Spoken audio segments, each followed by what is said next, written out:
ایک بزرگ کی بات لکھی جو تابعی ہیں، وہ فرماتے ہیں کہ ان بزرگوں کا طریقہ یہ تھا کہ وہ لوگوں سے چھپ کے نا پہاڑ کے پیچھے عبادت کرتے تھے، اور پوزیشن ان کی یہ تھی کہ کسی سے ملتے نہیں تھے، بالخصوص فجر کی نماز سے لے کر عصر کی نماز تک بکریاں رکھی ہوئی تھیں، ان کو چراتے رہتے تھے فرات کے کنارے اور نفل پڑھتے رہتے تھے۔ اس وقت کو ملنے بھی نہیں آتا تھا۔ ایک شخص بڑی دور سے ان کی شہرت سن کے آیا، میں نے تو ملنا ہے۔ لوگوں نے کہا وہ اس وقت نہیں ملتے، ناراض ہوتے ہیں۔ اس نے کہا اللہ کا بندہ ہے نا، ناراض ہو بھی جائے گا تو لمبا ناراض رہے گا نہیں، اللہ والے جلدی راضی ہو جاتے ہیں۔ پہنچ گئے۔ اب وہ بابا جی نماز پڑھ رہے تھے تو کہتے میں نے عجیب منظر دیکھا کہ بابا جی فرات کے کنارے نماز پڑھ رہے ہیں اور ایک بھیڑیا ان کی بکریوں کی حفاظت کر رہا ہے۔ سبحان اللہ۔ کہتے میں حیران رہ گیا کہ بھیڑیا تو بکریاں کھایا کرتا ہے اور یہاں چرا رہا ہے۔ کہتے میں جب گیا تو بابا جی نوافل میں مشغول تھے، مجھے دیکھ کے کہنے لگا اس وقت کیوں آئے؟ میں نے کہا حضور اگر آئے گیا ہوں تو پھر مہربانی کرے قبول فرما لیں۔ میں بیٹھ گیا تو میں نے کہا حضور یہ بھیڑیا بکریاں چرا رہا ہے، بھیڑیا اور بکریے کی صلح کب سے ہو گئی؟ تو فرماتے ہیں لمبی تقریر نہیں، ہلکا سا جملہ۔ فرمانے لگے جب سے بکریوں کے مالک نے رب سے صلح کر لی ہے نا، تب سے بھیڑیوں نے بھی بکریوں سے صلح کر لی ہے۔ بکریوں کے مالک نے رب سے صلح کر لی، گناہ چھوڑ دیے، اس کی فرما برداری میں آ گئے۔ اب پھر اسے بکریاں چلانے کی ضرورت نہیں رہی، بکریاں نہ اب بھیڑیا چراتا ہے۔ کہتے ہیں میرے اوپر کپ کپی طاری ہو گئی بزرگوں کی بات سن کے، اور مجھے پیاس لگی اور خواہش آئی کہ پتہ نہیں اب بابا جی کچھ کھلائیں پلائیں گے بھی کہ نہیں، بابا جی کچھ کھلائیں گے بھی کہ نہیں۔ کہتے میرے دل میں خیال تھا تو بزرگوں نے نا ایک لکڑی کا پیالہ، ان کے پاس وہ غار میں بیٹھے تھے تو ایک چھوٹا سا پتھر تھا، اس کی ڈھلان بنی ہوئی، بابا جی نے اس کے نیچے لکڑی کا پیالہ رکھا، وہ رکھا ہی تھا تو وہ دودھ سے بھر گیا۔ کہتے انہوں نے مجھے دیا تو ٹھنڈا اور میٹھا دودھ، میری طبیعت خوش ہو گئی۔ بابا جی نے دوبارہ وہی پیالہ اسی جگہ رکھا تو شہد سے بھر گیا۔ 1000 سال پہلے داتا صاحب لکھ رہے ہیں، کہتے مجھے دیا۔ میں نے فوراً کہا، میں نے کہا حضور یہ دودھ تو گائیں بھینس دیتی ہے، پہاڑوں سے تو نہیں نکلا کرتا، اور شہد تو شہد کی مکھیاں دیتی ہیں، پتھروں سے تو نہیں نکلتا، یہ آپ کہاں سے نکال رہے ہیں؟ تو کہتے ہیں وہ قرآن مجید پڑھنے لگے۔ وَإِذِ اسْتَسْقَى مُوسَىٰ لِقَوْمِهِ، جب موسیٰ کی قوم نے ان سے پانی مانگا، فرمانے لگے موسیٰ کی نافرمان قوم پانی مانگے، حضرت موسیٰ پتھر پہ ڈنڈا مارے تو اللہ وہاں سے 12 چشمے جاری کر دے۔ جو رب حضرت موسیٰ کی نافرمان قوم کے لیے پتھر اور پہاڑوں سے چشمے نکال دیتا ہے نا، وہ محمد عربی کے غلاموں کے لیے پتھر اور پہاڑوں سے دودھ اور شہد بھی نکال دیا کرتا ہے۔ وہ بزرگ کہنے لگے بس بات یہ ہے کہ آج بھی ہو اگر ابراہیم کا ایمان پیدا تو آگ کر سکتی ہے انداز گلستاں پیدا۔ کہنے لگا حضور پھر میرے لیے بھی دعا کریں۔ آپ فرمانے لگے پھر دعا نہ کرا تو مدینے والے کی غلامی شروع کر، تو نبی کریم کی غلامی شروع کر، تو رسول پاک کی غلامی شروع کر۔ ایک بات علم، پھر فرمایا اللہ رسول سے محبت، پھر فرمایا حضور کی غلامی۔ اس سے سارے مکاشفات کھلیں گے، اس سے سارے مشاہدات کھلیں گے، اسی سے کرامتیں ملیں گی، اسی سے مقبولیت ہوگی، اسی سے اللہ نبی کی بارگاہ میں درجہ ملے گا۔ پھر داتا صاحب آگے بڑھتے اور داتا صاحب فرماتے صوفیاء کی ایک جماعت ہے جو کہتی ہے ہم نے تو کبھی اپنی زبان پر دکھ بیان ہی نہیں کیے، ہر شے اپنے رب رسول کے حوالے کر دی، ہر شے اللہ رسول کے۔ اور داتا صاحب کہتے ہیں کچھ ایسے بھی ہیں جو دعا بھی نہیں مانگتے، لوگوں کے لیے مانگتے ہیں، اپنے لیے نہیں مانگتے۔ آپ دعا کیوں نہیں مانگتے؟ تو کہتے ہیں اللہ کو تو پتہ ہی ہے ہمیں کیا چاہیے، اسے تو پتہ ہی ہے۔ ایک بزرگ کی بات لکھی ہے داتا صاحب نے، میری جماعت میں نا مزاج ہے کرامتوں کا، مجھے وہ ساری باتیں بھی آتی ہیں کہ ایک بندہ کراچی سے آیا، داتا صاحب حاضری دی تو اس کی لاٹری نکل آئی، یہ بھی مجھے آتی ہے، لکھی پڑھی ہے میں نے، کتابوں میں ہے یہ بھی۔ ایک بندہ، یہ ساری باتیں نا آتی ہیں کرامتوں میں، بڑی ساری چیزیں لوگ بیان کرتے ہیں کہ میں وہاں آیا اور میں نے حاضری دی تو موج لگ گئی، یہ ساری باتیں آتی ہیں۔ ہمارے پرانے بزرگ اور بھی قصے سنایا کرتے تھے، ساری ہمیں چیزوں کا پتہ، پر جو عنوان ہے نا وہ حضرت شیخ ابو نور کہتے ہیں کہ ایک بندہ داتا صاحب کے مزار پہ گھوم رہا تھا، داتا 10 روپے دے، 10 روپے دے، 10 روپے دے، تو ایک بندہ بڑی دیر سے اسے دیکھ رہا تھا، وہ کہنے لگا داتا نے تجھے کیا دینا ہے، ادھر آ میں دوں۔ اس نے 10 دیے، بندہ بڑا حسین تھا، ہنس پڑا، कहने लगा दाता तेरे भी सदके जाऊं। दिन आने लगा तो मुनकर से ही दिलवा दिए, जो नहीं मानता उसी से दिलवा दिए। वो बड़ा परेशान हुआ, मैं और चक्कर में था इसलिए मेरे ऊपर ही जड़ दी है बात। कहने लगा दाता तेरे सदके जाऊं। तो ये सारी बातें किताबों में मौजूद है, लोगों ने अपने अपने मुशाहिदात जो जिसके साथ पेश आया उसने बयान किए हैं। बहुत सारी बातें काबिले बयान हैं, पर जो उन्वान है मैं उस पर रहना चाहता हूँ। दाता साहब रहमतुल्लाह अलैह फरमाते हैं हमारी तालीमात हैं कि अपने दुख दर्द दुनियादारों से बयान नहीं करने, सवाल का दरवाजा लोगों के सामने खोलना। अल्लाह वालों से कहेंगे कभी कहना होगा तो दुनियादारों से कहना। कहते हैं शेख अहमद नाम के बुजुर्ग थे, सारी जिंदगी किसी को काम नहीं बताया, सारी जिंदगी बड़ी मुश्किलात आई, पर कभी अपनी जात पर सवाल का दरवाजा नहीं खोला। एक ऐसी मुश्किल आई कि जो हल ही नहीं होती थी। किसी ने उन पर कोई इल्जाम लगा दिया। अबू मुस्लिम नाम का एक बादशाह था, उसकी हुकूमत थी, उसने पकड़ के कैद में डाल दिया। अब कैद में है, जुर्म लग गया है, फर्दे जुर्म आयद हो गई है, जेल में है। लोग कहने लगे हजरत जी अपनी सफाई में कुछ कहें, और मानने लगे सारी जिंदगी बंदों से कुछ नहीं कहा। अल्लाह रसूल को पता है मैं बेगुनाह हूं, मुझे कहने की जरूरत नहीं। दाता गानी बख्श अली हजवेरी ने लिखा है, दाता साहब कहते हैं तू यकीन कामिल तो पैदा कर, तू ईमान तो पुख्ता कर। दाता साहब कहते हैं वो अबू मुस्लिम जो बादशाह था वो नेक आदमी था, उसे रात को ख्वाब में नबी करीम की ज़ियारत नसीब हुई, और हुजूर सैयद आलम सल्लल्लाहु अलैहि वसल्लम फरमाने लगे तूने अल्लाह का एक नेक बंदा जेल में डाल दिया, डर नहीं आता, वो तो बेगुनाह है। बादशाह आधी रात को खुद उठा। दादा साहब फरमाते हैं किसी गार्ड को नहीं भेजा, पुलिस वाले को नहीं भेजा, जेलर से नहीं, खुद गया, जाके जेल का दरवाजा खोला, दरवाजा खोल के उस दरवेश को आजाद किया। कहने लगा बाबा जाओ, मुझे पता चल गया बेगुनाह है। बाबा जी सलाम करके जाने लगे तो बादशाह फिर आगे आया, हाथ बांधे, हाथ चूमे, कहने लगा हुजूर आप बड़े नेक हैं, मेरे लिए कोई हुक्म हो तो बताइएगा, मेरे लायक को खिदमत हो तो बताइएगा। तो शेख अहमद फरमाने लगे तुझे अभी भी समझ नहीं आई, तुझे अभी भी नहीं समझ आई। कहने लगा हुजूर क्या? फरमाने लगे जो तहज्जुद के वक्त तुझे उठा के मुझे रिहा करने भेज सकते हैं वो मेरी कोई जरूरत बाकी रहने देंगे? मुझे कोई जरूरत पड़ेगी किसी और को कहने की?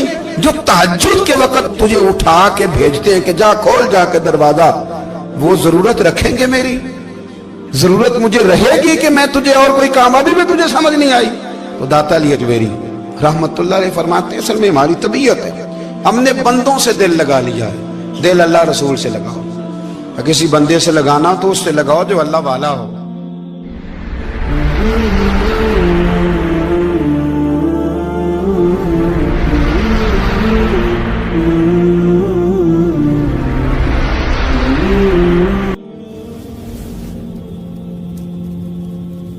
ये वाला रंग तेरे अंदर कोई नहीं।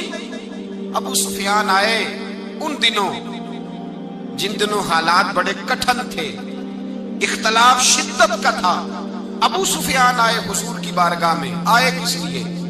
मक्के में कहत पड़ गया है, बारिश नहीं होती।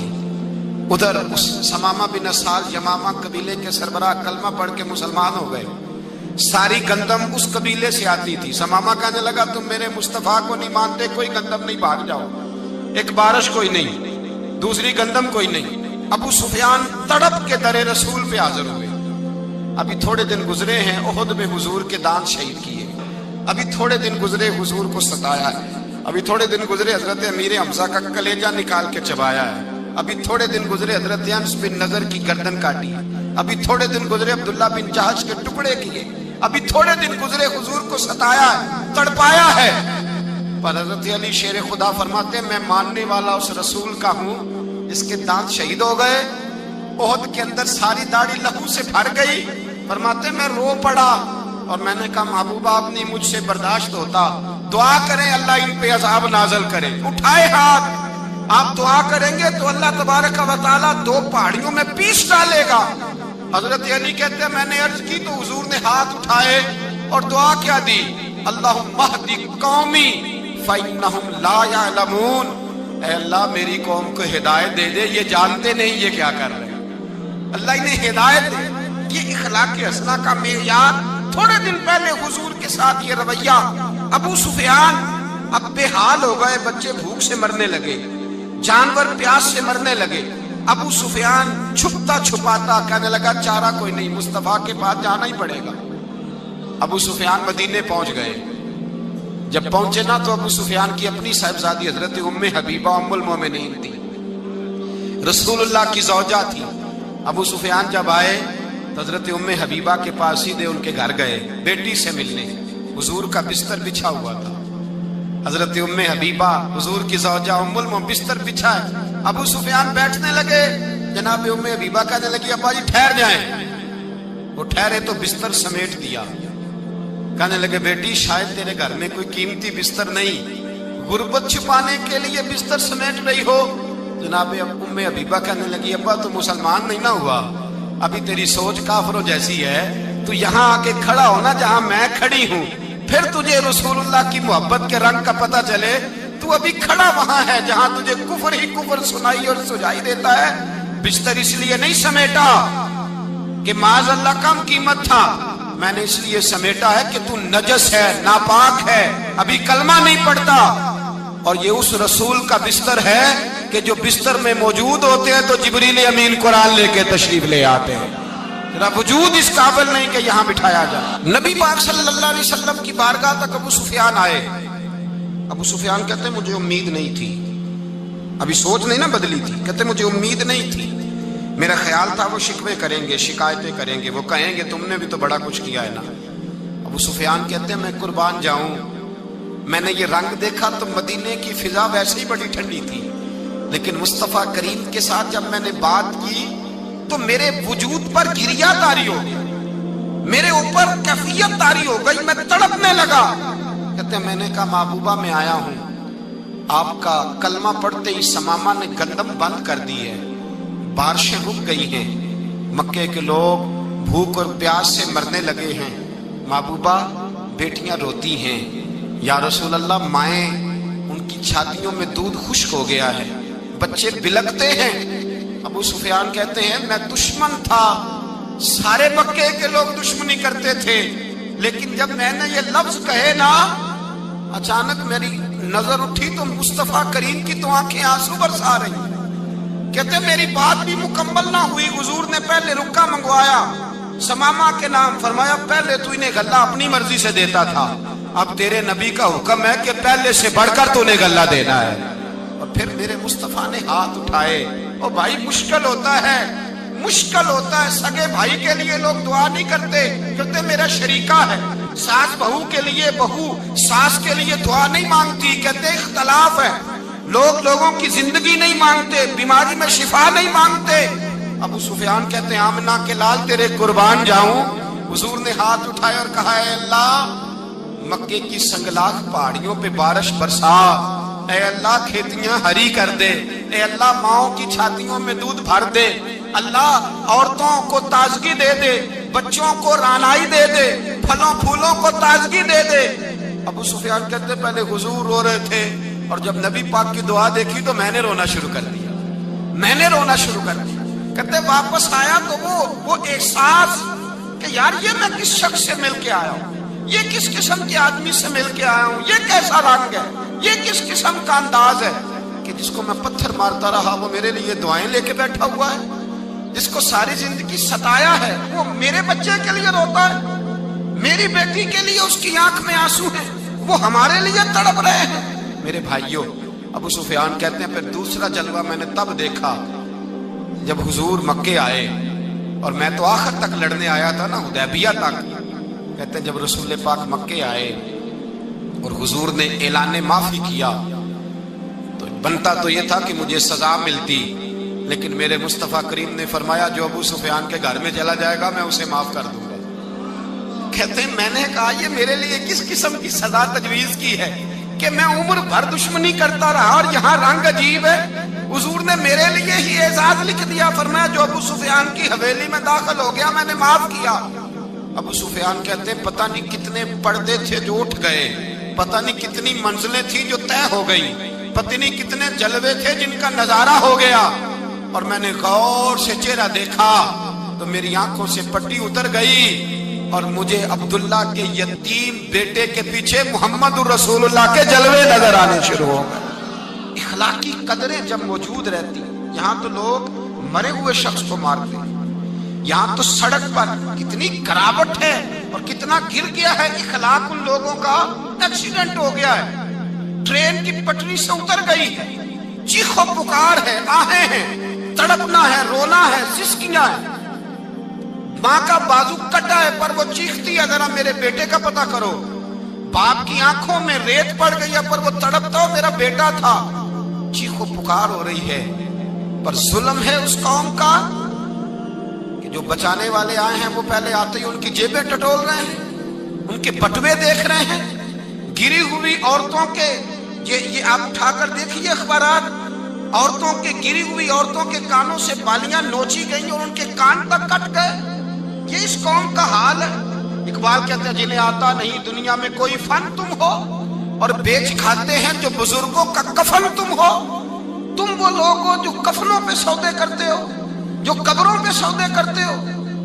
یہ لوگ تجارتیں کرتے ہیں، اخلاقی پستی کا یہ عالم کہ لوگ قبروں پہ سجدے کرتے ہیں، بیٹے بیچ کے دہیز خریدتے ہیں۔ غریب کی بیٹی روز تڑپتی ہے، روتی ہے، روز سسکیاں لیتی ہے کہ کہاں سے وہ دروازہ کھلے گا جب میں بھی جب سہاگن ہوں گی، جب میرا باپ بھی عزت کے ساتھ مجھے رخصت کرے گا۔ اور غریب آدمی بیٹی کی شادی کے بعد اتنا دکھی رہتا ہے، وہ بھی کم ہی لوگ جانتے ہیں، وہ بھی وہی لوگ جانتے ہیں جو اس منظر سے گزرتے ہیں۔ ہمارا اخلاقی معاملہ اس قدر زیادہ تباہی کا شکار ہے۔ میرے مصطفیٰ کریم سید عالم نور مجسم صلی اللہ علیہ وسلم جذبات کا خیال رکھتے، احساسات کا خیال رکھتے، تصورات کا۔ او بھائی، اس سے بڑا اخلاق کا مظاہرہ کہاں سے لینے جاؤ گے؟ کہ آمنہ کے لال فرماتے ہیں میرا دل کرتا ہے نماز لمبی پڑھاؤں، نماز اللہ کی نماز، دل کرتا ہے لمبی نماز پڑھاؤں، میں لمبی لمبی صورتیں تلاوت کروں، میں کھل کے رب کریم کا قرآن پڑھوں، میں اللہ تبارک و تعالیٰ کے قرآن مجید کے ذائقوں میں کھو جاؤں۔ لیکن حضور فرماتے ہیں نماز میں کسی بچے کے رونے کی آواز آتی ہے، کسی بوڑھے کی ہائے کی آواز آتی ہے، کسی بیمار آدمی کی ہائے کی آواز آتی ہے۔ نبی پاک فرماتے ہیں میں اللہ کی نماز چھوٹی کر دیتا ہوں، اللہ کے بندوں کا خیال کرتا ہوں۔ میں رب کی نماز چھوٹی کر دیتا ہوں، رب کریم کے بندوں کا خیال کرتا ہوں۔ خدا کے بندے تو ہیں ہزاروں، بنوں میں پھرتے ہیں مارے مارے، میں اس کا بندہ بنوں گا جس کو خدا کے بندوں سے۔ میرے حبیب کریم سید عالم صلی اللہ علیہ وسلم نے فرمایا اللہ کریم نے بندے کو، مخلوق کو پیدا کرنے سے پہلے جو تحریر سب سے پہلے لکھی تھی نا، اللہ نے اپنے پاس جو جملے سب سے پہلے لکھے تھے بندے بنانے سے بھی پہلے، وہ فکر یہ تھے کہ ان رحمتی سبقت اعلی غضبی۔ رب کریم نے لکھا تھا بے شک میری رحمت زیادہ ہے، میرا غضب زیادہ نہیں ہے۔ اس نے لکھا تھا کہ میری رحمت ہمیشہ میرے غضب پر غالب رہے گی۔